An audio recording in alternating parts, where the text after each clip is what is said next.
നമസ്കാരം. അടുത്തത് അനിഴം നക്ഷത്രമാണ്.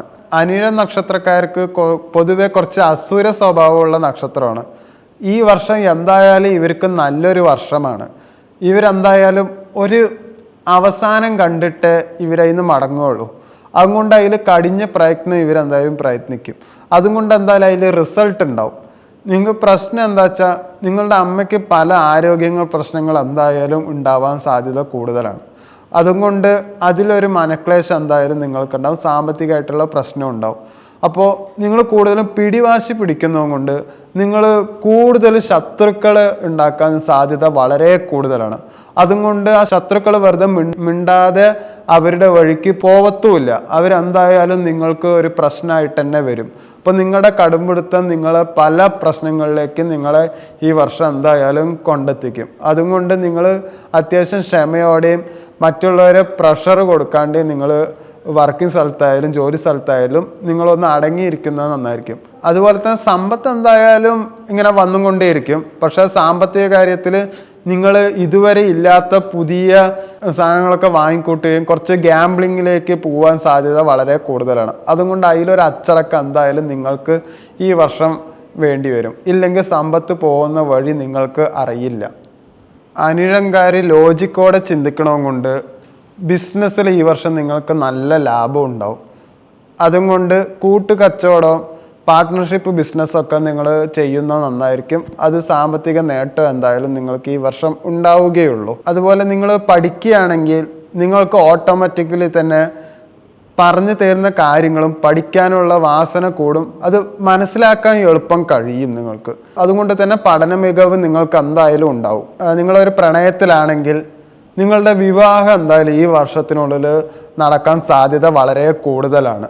അതൊരു അൺഎക്സ്പെക്റ്റഡ് ആയിരിക്കും. അത് പെട്ടെന്ന് ആലോചിച്ചുറപ്പിച്ചതൊന്നും ആയിരിക്കില്ല. അല്ല, കുറേ ആലോചിച്ചുറപ്പിച്ച് ഒരു ഡേറ്റ് തീരുമാനിക്കലായിരിക്കില്ല. പെട്ടെന്ന് അത് നടക്കും എന്തായാലും. അത് നിങ്ങൾ പ്രതീക്ഷിക്കാത്ത ഒരു സമയത്തായിരിക്കും കൂടുതൽ നടക്കുക. അതുപോലെ ഭാര്യ ഭർത്താക്കന്മാരുടെ പ്രശ്നങ്ങളൊക്കെ ഉണ്ടെങ്കിൽ അതെല്ലാം സ്വയം നിങ്ങൾ തന്നെ സംസാരിച്ചത് തീർക്കുന്നതായിരിക്കും. 4ാം ഭാവത്തിൽ നിങ്ങൾക്ക് കണ്ടകശനി മാറുന്നതിനാൽ മനക്ലേശത്തുനിന്ന് കുറച്ച് മെച്ചം ഉണ്ടാവും. പക്ഷെ നിങ്ങൾക്കൊരു ഡിസിപ്ലിൻ ഇല്ലാത്തൊരു ജീവിതമായിരിക്കും നിങ്ങൾ പലപ്പോഴും നയിക്കുന്നുണ്ടാവുക. അതുകൊണ്ട് നിങ്ങൾക്ക് ആരോഗ്യ പ്രശ്നങ്ങൾ എന്തായാലും അടുത്ത വർഷം വരില്ല. പക്ഷെ ആ ആരോഗ്യ പ്രശ്നങ്ങൾ നിങ്ങൾക്ക് പോകെ അതിഞ്ഞ് കൂടി വരികയുള്ളൂ എന്തായാലും. കാരണം അതുകൊണ്ടൊരു ഡിസിപ്ലിൻ ലൈഫ്, ഒരു കൂടുതൽ ഓവറായിട്ട് വർക്ക് ചെയ്യാണ്ടിരിക്കുന്നതാണ് നിങ്ങൾക്ക് ഏറ്റവും നല്ലത്. കാരണം നിങ്ങൾ ഓവർ ടൈം ഇരിക്കണം കൊണ്ട് നിങ്ങളുടെ ആത്മാർത്ഥത കാരണം നിങ്ങളുടെ ആരോഗ്യം നശിക്കണം നിങ്ങൾ ഓട്ടോമാറ്റിക്കലി എന്തായാലും അറിയില്ല. അതുകൊണ്ട് ഒരു നിശ്ചയ സമയം കഴിഞ്ഞാൽ നിങ്ങൾ വർക്ക് ചെയ്യാണ്ടിരിക്കുക നല്ലത്. കാരണം ആരോഗ്യം ഉണ്ടെങ്കിൽ തന്നെ എന്തും ഉണ്ടാവുള്ളൂ. ഒരു വർഷത്തിലെ കാര്യമായതും കൊണ്ടാണ് അധികം ഡീറ്റെയിൽ ഇല്ലാണ്ട് ഞാൻ പറയുന്നത്. അടുത്ത വീഡിയോയിൽ ഓരോ മാസത്തിലും നിങ്ങളുടെ മാസഫലം പറയുന്നതാണ്. അപ്പോൾ അതിൽ ഒരു മാസത്തിൽ എന്തൊക്കെ നടക്കുന്നുള്ളത് ഞാൻ ഡീറ്റെയിൽ ആയിട്ട് പറയുന്നതാണ്. ഞാൻ ബേസിക്കലി ഒരു സൈക്കോളജിസ്റ്റാണ്. അപ്പോൾ ഞാനിവിടെ വേറൊരു ചാനലിൽ ഡാർക്ക് സൈക്കോളജിനെ പറ്റിയിട്ട് പറഞ്ഞും കൊടുക്കുന്നുണ്ട്. പക്ഷെ ഞാൻ ഒരു ആസ്ട്രോളജർ ആണോ എന്ന് ചോദിച്ചാൽ ഞാനൊരു പ്രൊഫഷണൽ ആസ്ട്രോളജർ അല്ല.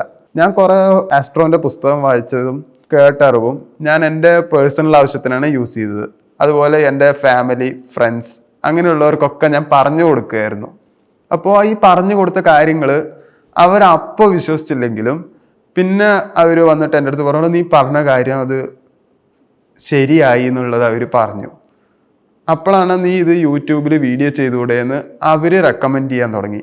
അങ്ങനെയാണെങ്കിൽ ഈ ഓരോരുത്തർക്ക് പറഞ്ഞു കൊടുക്കുന്നതിന് പകരം എല്ലാവർക്കും വീഡിയോ ലിങ്ക് അയച്ചു കൊടുക്കാമെന്ന് ഞാനും കരുതി.